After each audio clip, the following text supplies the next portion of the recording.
E aí, tudo bem? Eu sou Rodrigo Correia, estrategista aqui da ABS, da BRA Investimentos, e nós estamos nos aproximando da Copa do Mundo desse ano, de 2022, lá no Catar. Aproveitando esse tema, a gente vai fazer aqui alguns vídeos e deixar para vocês. E nesse primeiro momento eu quero falar sobre como esses grandes eventos impactam a economia de um país. Então, por exemplo, quando a gente ouve falar, por lá atrás, quem se lembra, quando o Brasil foi escolhido primeiro para a Copa do Mundo de 2014, depois para as Olimpíadas de 2016, obviamente houve uma grande alegria nacional no primeiro momento, porque tudo isso simboliza aí o brio do país, a vontade de nós como brasileiros estarmos nessa competição e sediarmos esse evento. Mas do ponto de vista econômico, faz ou não faz sentido um evento grande desses, tirando aí as emoções de lado? Bom, à primeira vista, a impressão que dá é que deve fazer sim, porque existe todo um evento de marketing muito especial, onde milhões de pessoas, ou pelo menos milhares, vêm para aquele determinado lugar para consumir, para se divertir. Então você tem aí, por exemplo, investimentos, a começar obviamente em estádios, em mobilidade urbana, investimentos em preparação e expectativa para o comércio local. E por fim, obviamente, somado a tudo isso, todo o fomento do turismo. Então, a princípio, parece sim que poderia ser um bom investimento, uma boa forma de girar a economia do local. Só que quando a gente começa a fazer a pesquisa sobre como foram esses eventos no passado, na realidade a gente começa a perceber que esses grandes eventos, os custos todos que são feitos para esses investimentos acontecerem, são normalmente maiores do que os benefícios. E alguns exemplos históricos, por exemplo, vão mostrar que lá em Montreal 76, já há muito tempo atrás, houve greve de trabalhadores, má gestão, estouro do orçamento e deixou a cidade na época com 1,5 bilhão de dólares em dívida, que levou 30 anos para ser pago. Aí você vai para Barcelona 92, a Olimpíada deixou o governo espanhol com 4 bilhões de dólares de dívidas e mais a cidade e o governo da província com outros 2,1 bilhão em dívidas, no vermelho. Já em Sydney 2000, é estimado que o Estado australiano tenha ficado com 2,2 bilhões de dólares em dívidas. E esperava-se que o turismo, depois do evento, quadruplicasse. E no final das contas, chegou-se à conclusão que não houve nenhuma mudança substancial no turismo pós esse evento.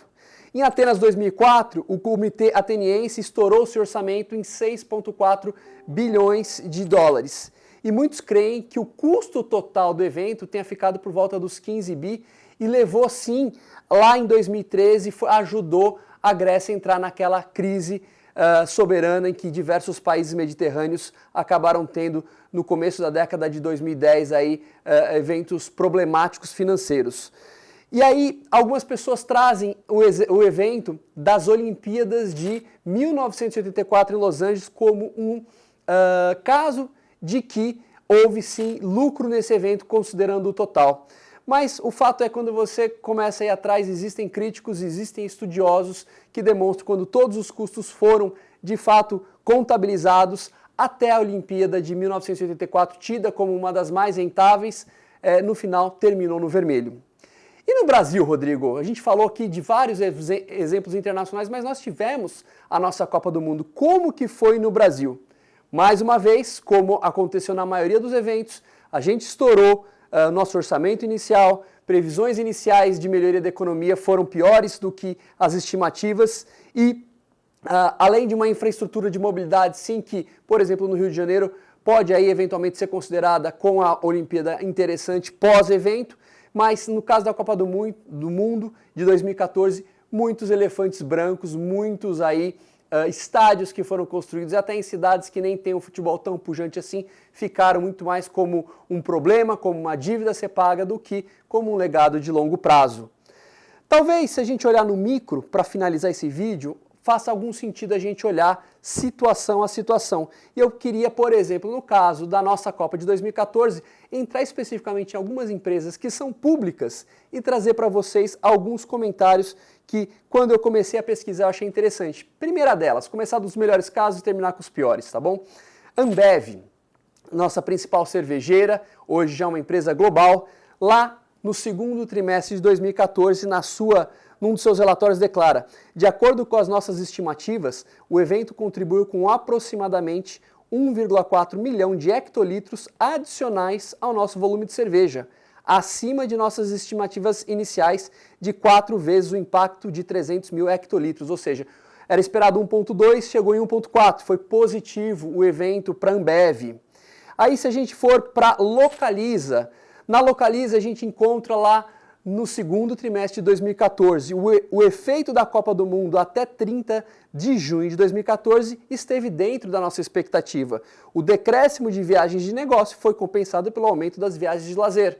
Ou seja, a gente não pode esquecer que em Copas do Mundo, como o Brasil, por exemplo, é um país que gosta muito de futebol, a gente para ver os jogos. E sendo em casa, a gente também foi prestigiar outros jogos. Isso faz com que a economia, ao longo do evento, de certa forma, diminua, enfraqueça e fique mais debilitada. É o que exatamente aqui a Localiza trouxe, falando que as viagens de negócios caíram, mas o efeito de lazer acabou compensando e também foi positiva para a Localiza. Falando de casos aí mais mistos, por exemplo, falando da Arcos Dourados, a principal detentora de lojas do McDonald's no Brasil. A minha expectativa inicial era, poxa, o McDonald's deve ter bombado nessa Copa, né? Mas aí a gente vê o seguinte, aqui está em inglês porque a empresa é americana. Top line growth impacted by a soft consumption environment, a tough year-over-year comparison and a negative impact from FIFA World Cup. Ou seja, o que eles estão falando aqui em português? Que a linha primária, as receitas, foram impactadas por um consumo mais fraco, em função aí do tráfego que acabou a desejar no McDonald's. E se a gente vai para Meal 3, que é a IMC, a mesma questão acontece. E só um detalhe aqui, o custo de mão de obra subiu em 50 pontos bases em relação ao segundo trimestre de 2013, devido principalmente ao dissídio antecipado no trimestre e menor volume de vendas durante a Copa do Mundo. Ou seja, você pega lá o frango assado, a Brunello e todas as demais aí restaurantes e cafés do IMC também foram impactados com um tráfego menor, o que eu, Rodrigo, a princípio achava que iria subir.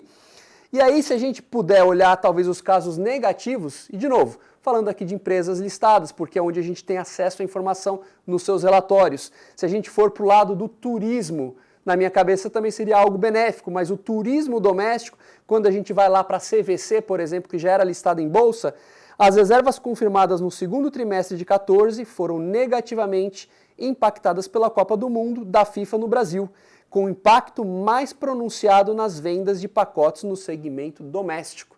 Talvez até para a parte de fora não foi tão negativo, mas no segmento doméstico o brasileiro parou e não foi comprar pacote de turismo e foi negativo para a CVC. E agora, para terminar esse vídeo, vamos falar das aéreas, falando no caso da Latam, que de uma maneira até um pouco otimista e também patriótica, disse que eles estavam muito orgulhosos da performance operacional da empresa durante a Copa. Apesar dos impactos negativos financeiros, eles acreditavam que os benefícios de longo prazo seriam mais do que benéficos para o Brasil. Mas o fato é que eles falam que o tráfego doméstico no Brasil caiu 5,2% durante junho e 7,8% durante julho ao longo da Copa do Mundo. De novo, as pessoas acabaram aí, ao contrário senso, viajando até menos do que talvez se suporia num país continental como o Brasil. Isso talvez trouxesse uma movimentação maior nas aéreas, mas foi negativo para a Latam. Então é interessante a gente olhar esse vídeo aqui para finalizar com casos nos quais, tanto do ponto de vista macro, os países, as localidades municipais aí, desses grandes eventos saíram com dívidas desses eventos, mas também nos casos micro, empresas a empresas, tirando talvez o caso da cervejeira Ambev, que se deu bem na Copa de 2014, todos os demais casos ou foram neutros ou foram negativos. Então esse é o nosso primeiro vídeo aqui, falando de grandes eventos de esporte no mundo, e isso atrelado ao mundo dos investimentos. Nós teremos mais alguns vídeos na sequência, não perca e continue conosco.